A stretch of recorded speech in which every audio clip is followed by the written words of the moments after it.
In 1948, Robert Mitchum was arrested for marijuana use and spent 43 days in jail. His photograph appeared in newspapers, a straight-on frame, flat lighting, a booking number, and date printed directly beneath. His face was almost expressionless, showing no sign of someone trying to explain anything. Images like that are usually a stopping point. A few other names disappeared after similar appearances, sometimes after even less. When he walked out, the calls didn't stop. His name remained on shooting schedules, still printed on posters, still mentioned in the same way. Mitchum returned to the set, stood in his position, delivered his lines as before. There was no explanation. There were no adjustments clear enough to be recognized. What had happened did not disappear, but it was not handled in any familiar way. From that point on, each time he appeared, there was another layer that came with him.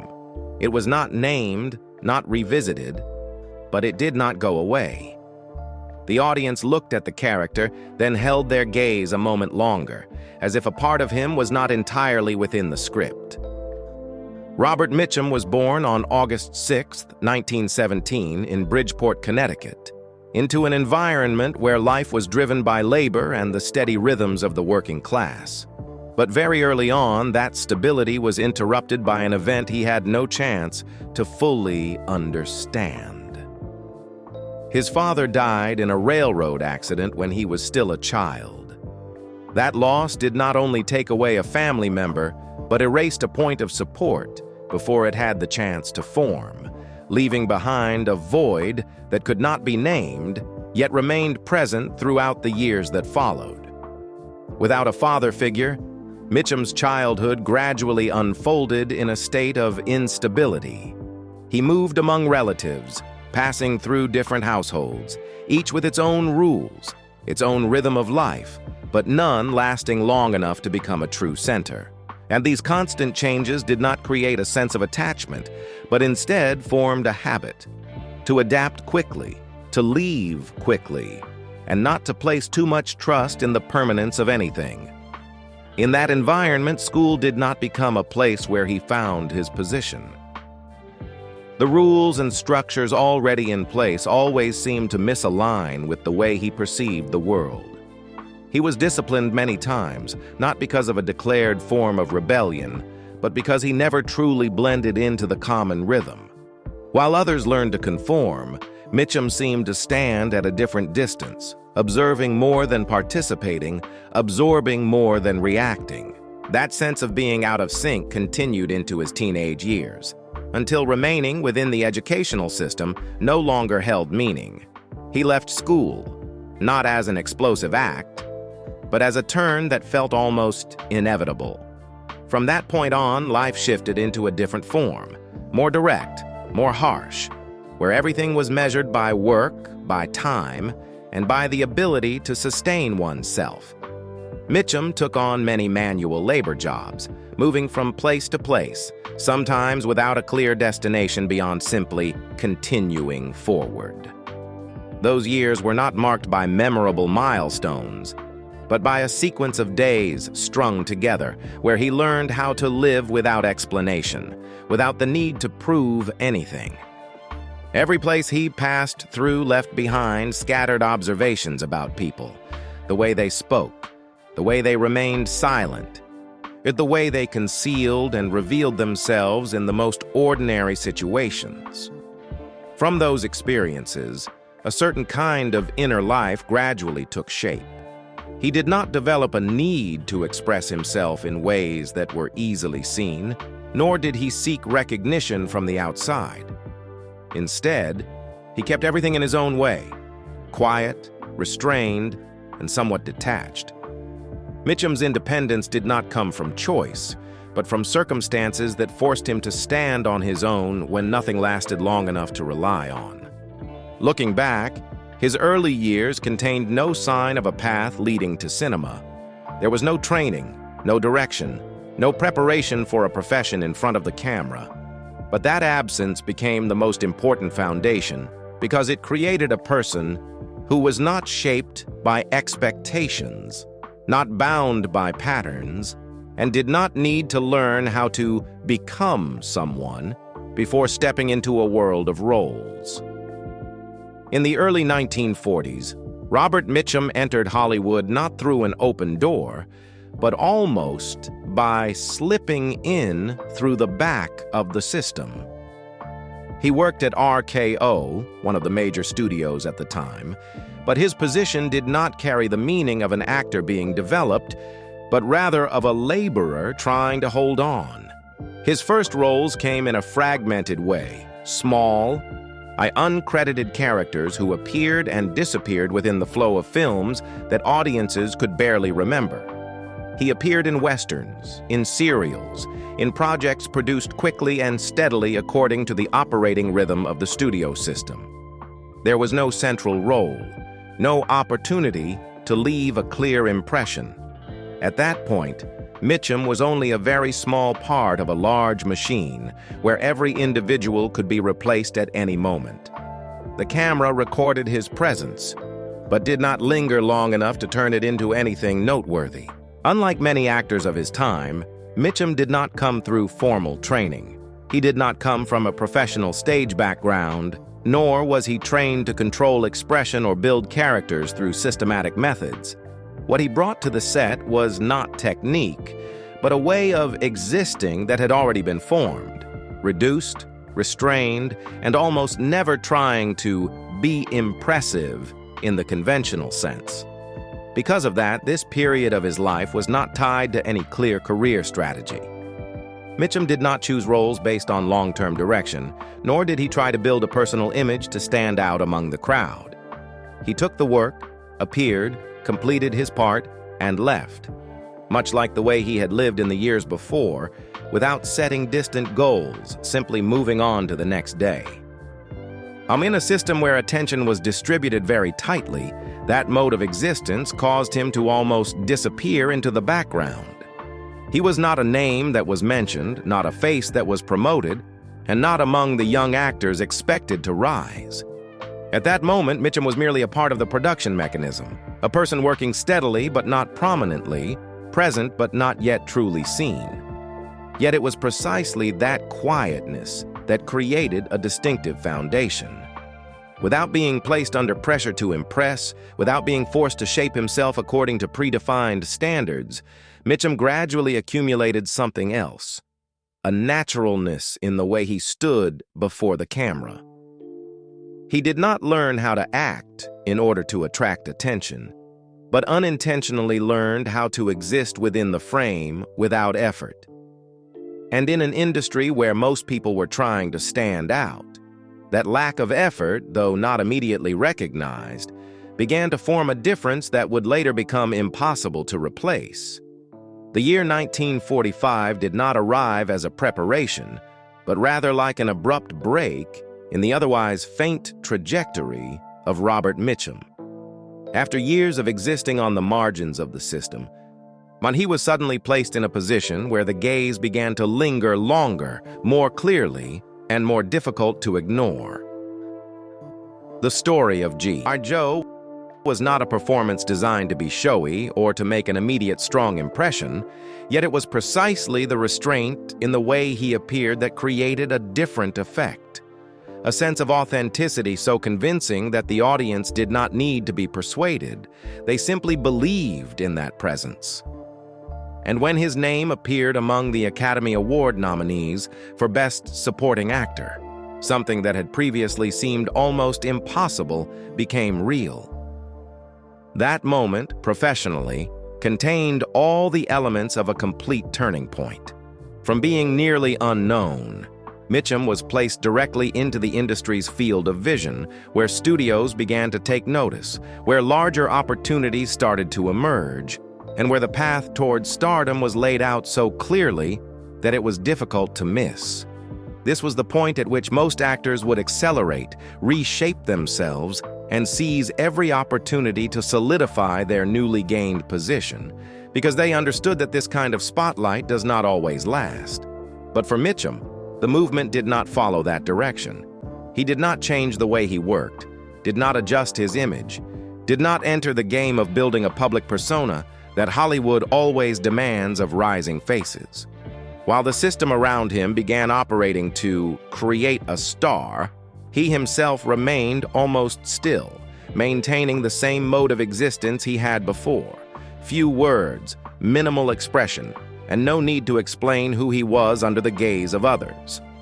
Recognition came, but it did not produce a corresponding reaction from the one being recognized. It was here that a certain form of tension began to take shape, quiet but sustained.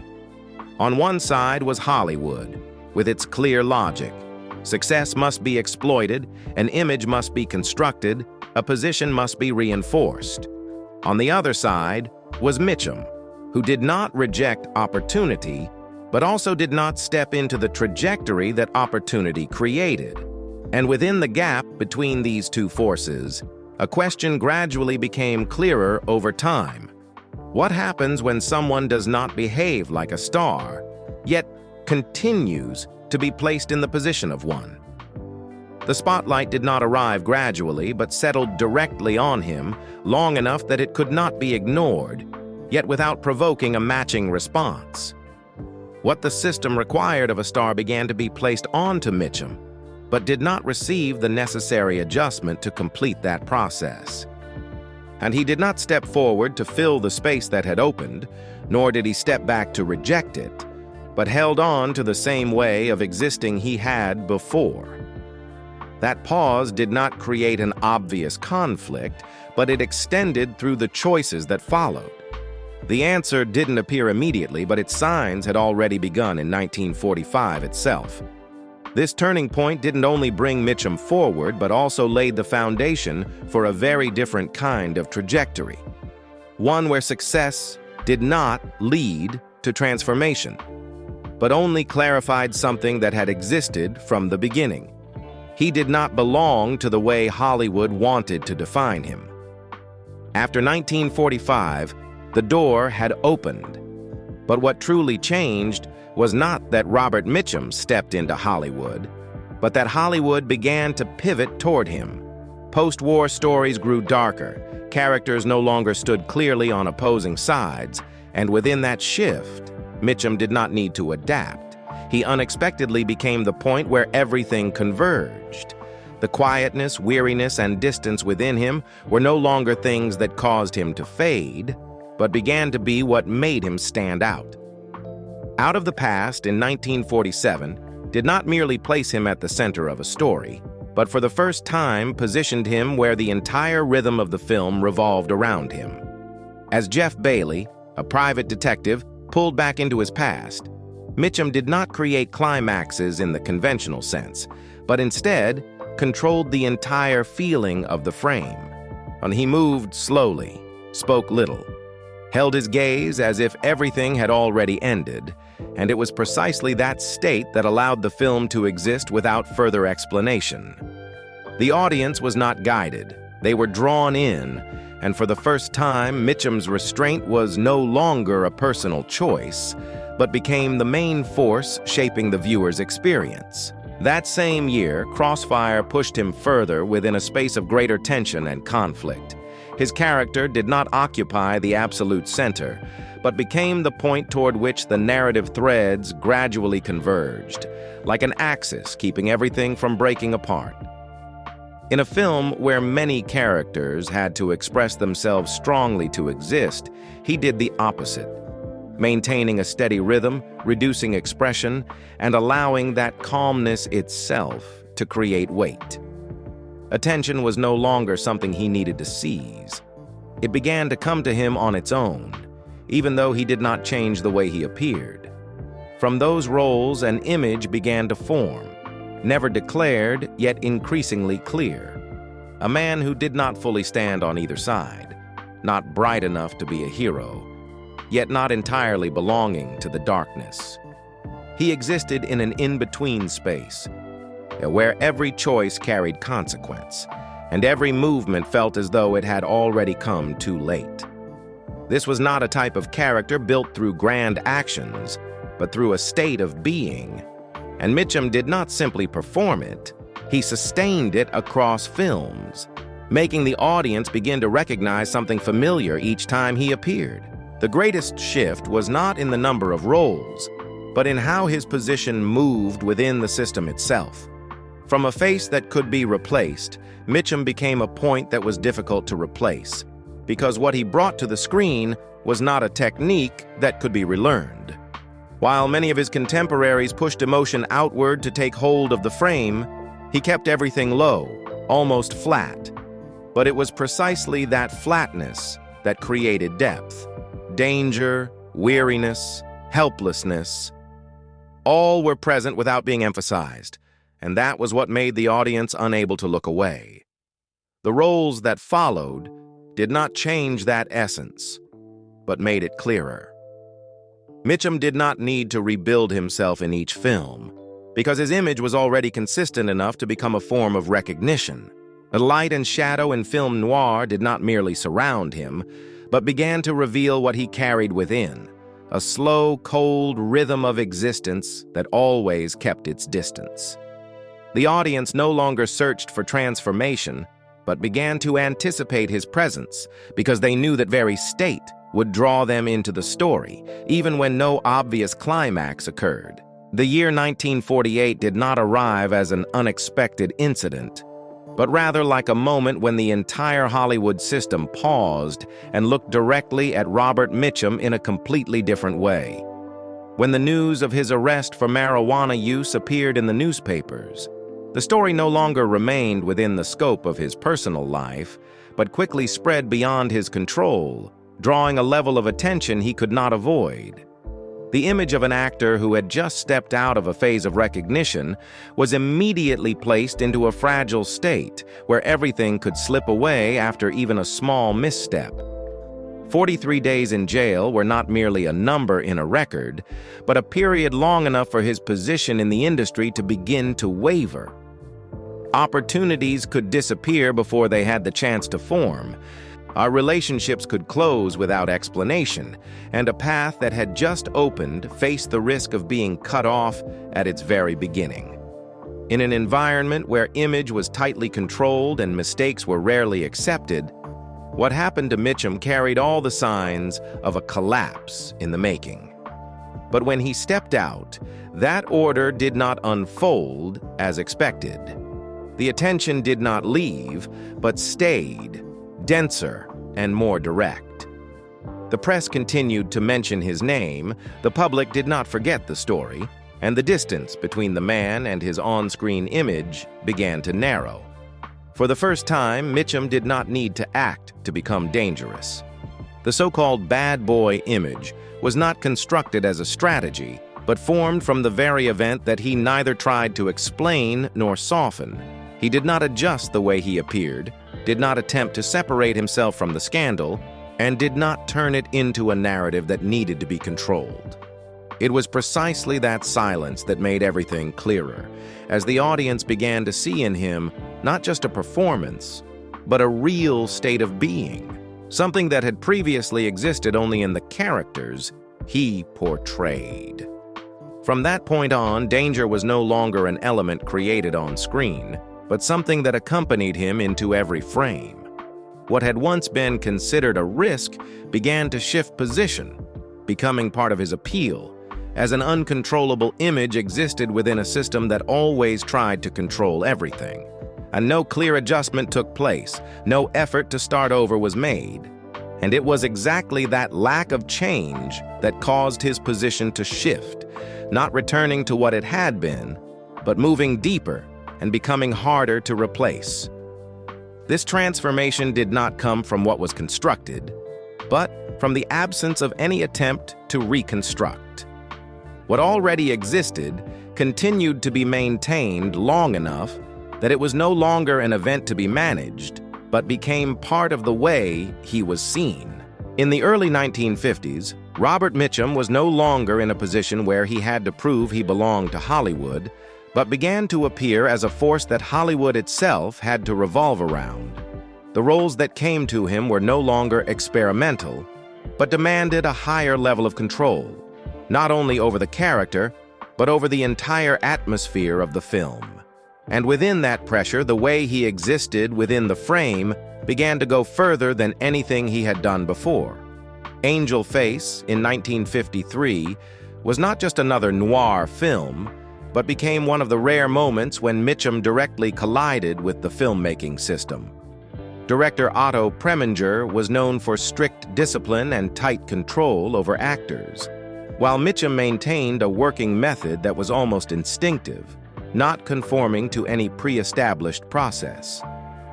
And that difference did not manifest through words, but through the way he was present, less cooperative, less adjustable, and not attempting to become part of the structure the director sought to impose. The tensions on set did not escalate into open conflict, but were enough to create a clear gap between the way the film was controlled and the way Mitchum existed within it. 2 years later, The Night of the Hunter placed him in a completely different position, no longer standing between boundaries, but stepping fully into the darkness.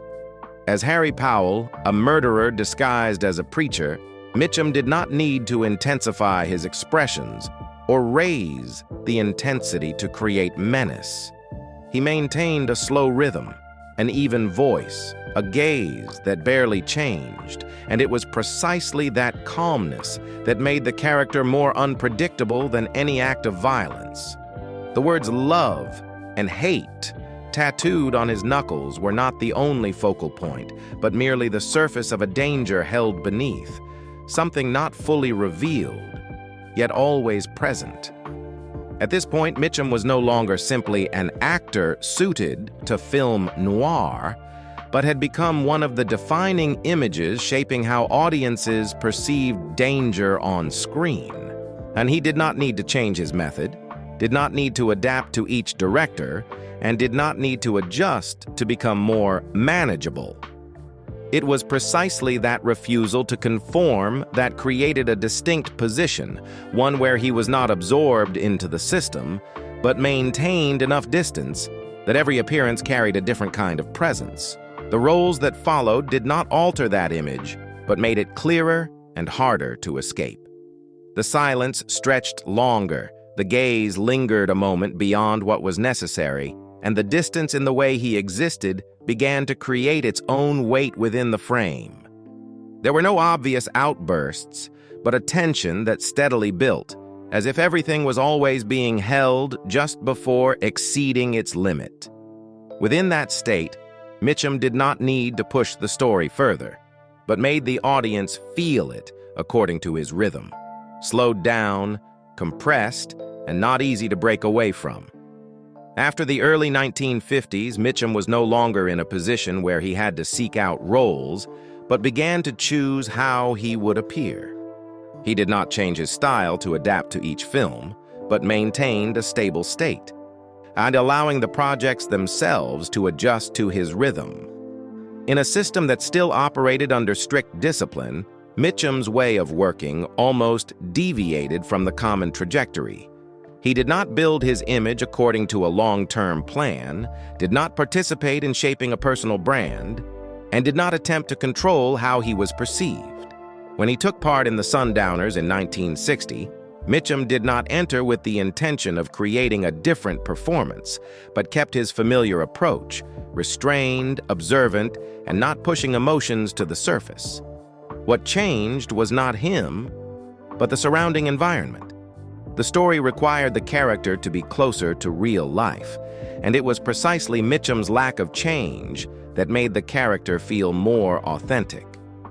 The film received multiple Academy Award nominations, but what was notable was not the recognition, but the fact that he could exist within a large structure without needing to adjust the way he functioned.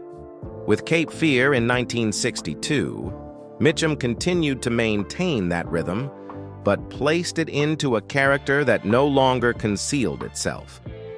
Max Cady did not need to be built through climactic moments, and Mitchum did not try to make the character more complex than necessary. He kept everything in an even, steady state and allowed repetition, the gaze, the voice, the posture, to create sustained pressure. This was not an approach that sought to stand out, but one that maintained a level of presence that the audience could not ignore, even without a clear explosive moment. Instead, he maintained a stable axis and allowed the roles to revolve around it. But that very mode of operation also created a natural limitation. When everything was kept under steady control, breakthroughs became rarer. There was no clear decline, but there were no longer moments that forced the audience to see him in an entirely new way. Mitchum did not lose his position, but he also did not attempt to move beyond it. He maintained the same rhythm, allowing time to pass in that state, steady and unchanged. As he moved into the latter half of the 1960s, what had once kept Mitchum in a stable state began to shift. Not because he lost his position, but because the system around him was changing faster than the way he wanted to engage with it. Hollywood no longer operated as it had before. The pace of work became different. The storytelling methods changed as well, and within that movement, Mitchum did not try to adjust to keep up, but maintained his way of existing, a choice that made the points of friction increasingly clear. Ryan's Daughter in 1970 placed him in a large-scale project with director David Lean, where everything was controlled down to the smallest detail. The production process was prolonged, the shooting pace slow, discipline was demanded at a high level, and a tightly held directorial vision created an environment almost opposite to the way Mitchum operated. He did not openly resist, but he did not fully merge into that structure either. The tensions did not erupt into open conflict, but were present in the way he maintained distance, worked at his own pace, and did not hide his fatigue with a process that stretched longer than necessary. The film was completed and received attention, but what lingered was not only the result, but the misalignment between a tightly controlled system and a person who did not want to be controlled. And a few years later, the Friends of Eddie Coyle in 1973 placed Mitchum in a completely different space, smaller, colder, and closer to real life than anything he had done before. He did not need to adjust much, because this world did not require performance, but a state of existence. His character did not try to escape, did not create large movements, but drifted along a predetermined trajectory. Mitchum kept everything at a minimum, and it was precisely that minimalism that gave the film a prolonged heaviness, as if everything were closing in without a way to reverse it. The Yakuza in 1974 continued to push him out of familiar territory, placing him in a different cultural environment where the character's operation no longer relied on the rules he had known. Mitchum did not attempt to adapt by completely changing, but retained his core, allowing the character to exist between two value systems. The slowness, the restraint, and the distance were still there. But this time, they no longer defined the entire story, but became elements that had to adjust within a larger structure. Throughout this period, Mitchum continued to work with influential directors and took on roles with depth, but his approach to the work did not change.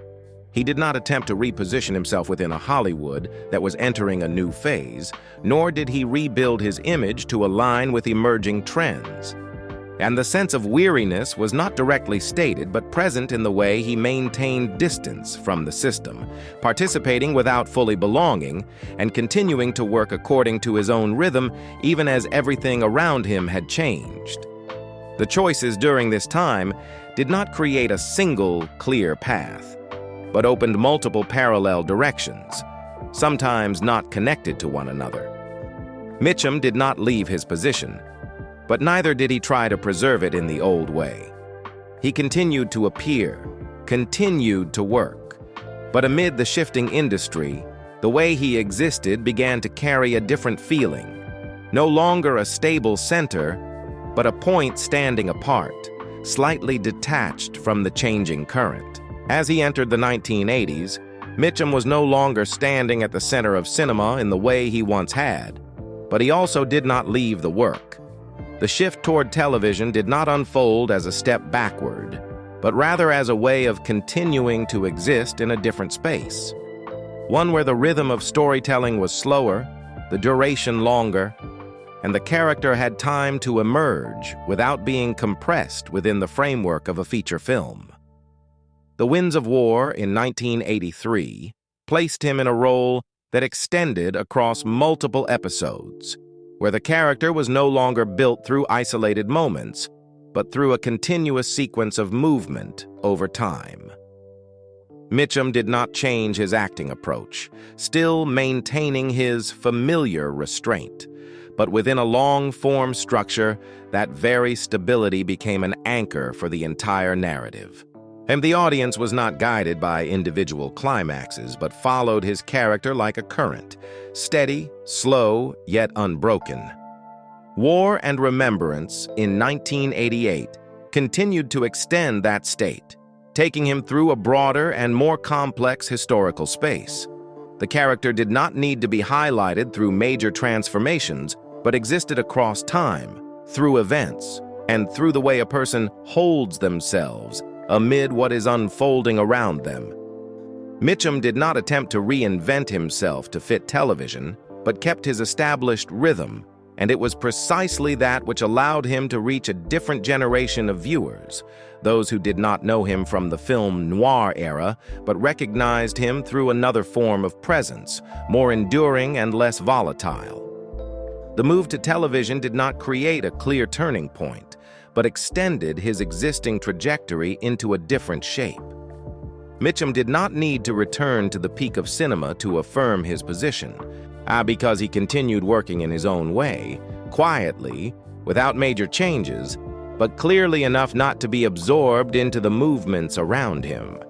That rhythm of work did not stop at the set, but extended into the stretches of time that were not recorded.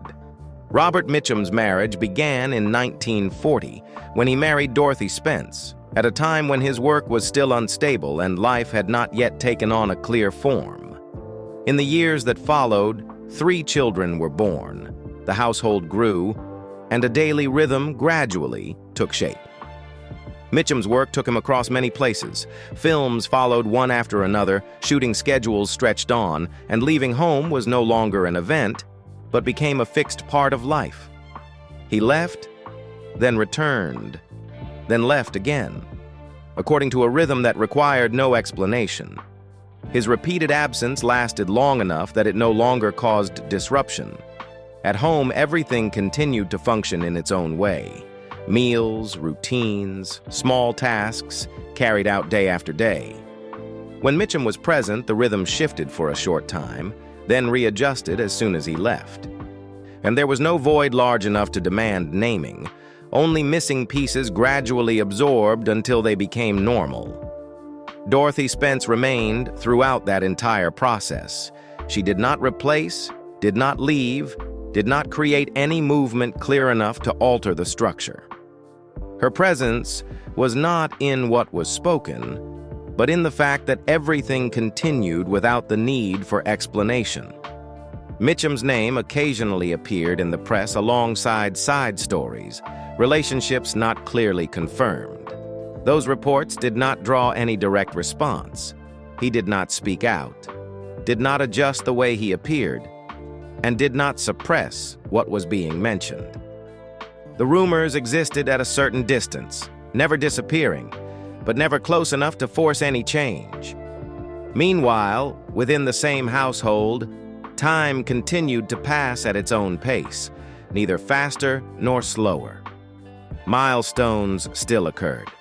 Schooling, adulthood, the changes that came with the passing of years, and everything continued without requiring any adjustment from him.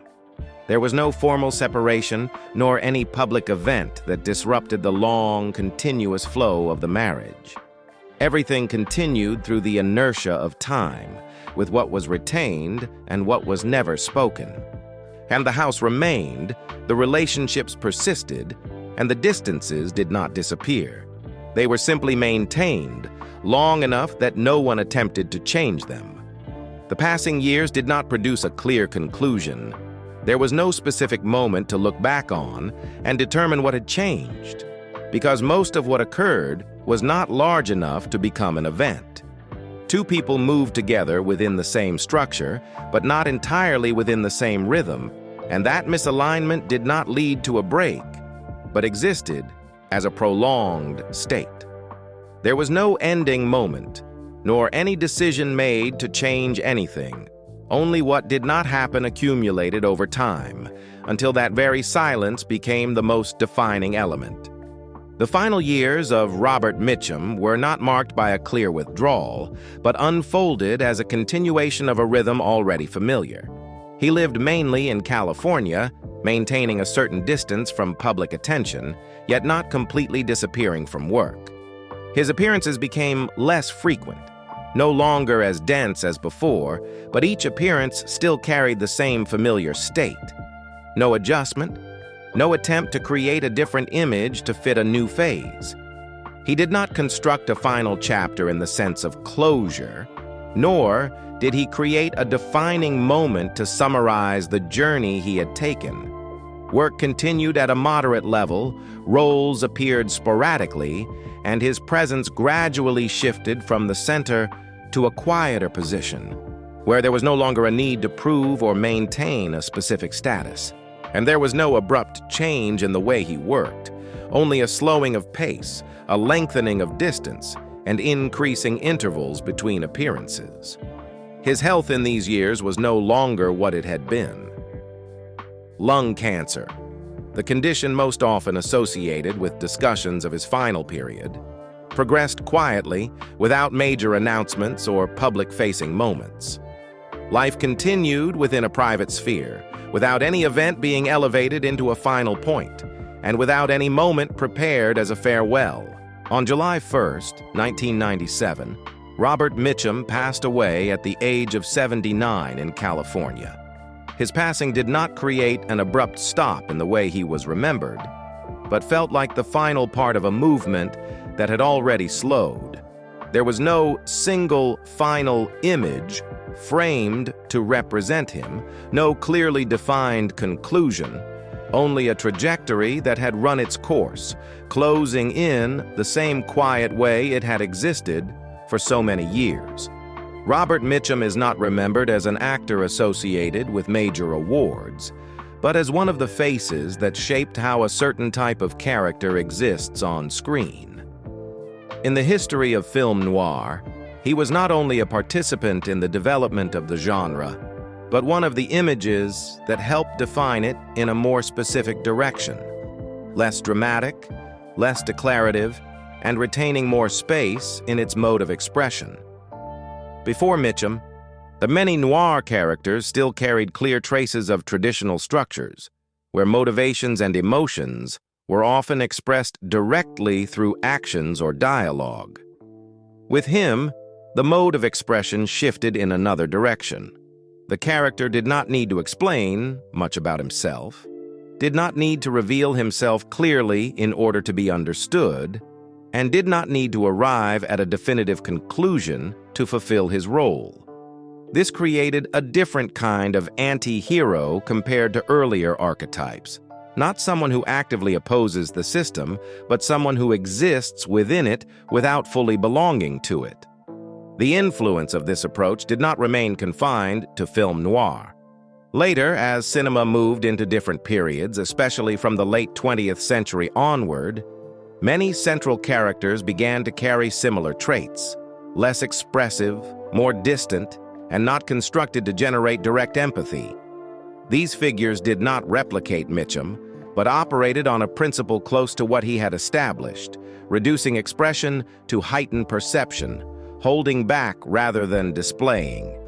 In terms of acting method, Mitchum did not belong to the group of actors trained within formal systems, nor was he associated with a clearly defined school. However, the way he worked became a kind of unofficial standard, where minimalism was used as a primary tool rather than a byproduct of limited technique. He did not attempt to expand his expressive range to prove his ability, but maintained a narrow bandwidth and explored it to a point of stability. This created a form of acting that did not depend on transformation, yet remained flexible enough to exist across multiple genres and periods. Mitchum's legacy also does not lie in having changed the industry in a direct or intentional way. He did not construct an image to lead trends, nor did he take part in shaping the system from within. What he left behind appeared later, in the way characters were written, in the way actors chose restraint, and in the way cinema gradually accepted figures that did not need to explain themselves. Across more than 130 roles, what remains is not a list of achievements, but an approach that was repeated long enough to become familiar. It does not need to be named, does not need to be revisited as a doctrine, yet can still be recognized when it appears. And it is precisely because it was not confined within a specific definition that this influence has endured more persistently, outlasting shifts in time and taste. He moved through multiple eras of cinema without needing to change to fit them, without needing to redefine himself, and without trying to create an image larger than reality. From the screen to his private life, everything operated in the same way, restrained, steady, and always maintaining a certain distance.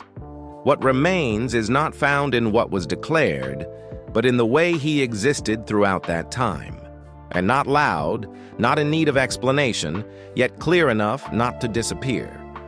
A kind of presence that does not depend on circumstance or moment, and precisely because it did not change much, it is still there, even as everything around it has shifted into a different rhythm.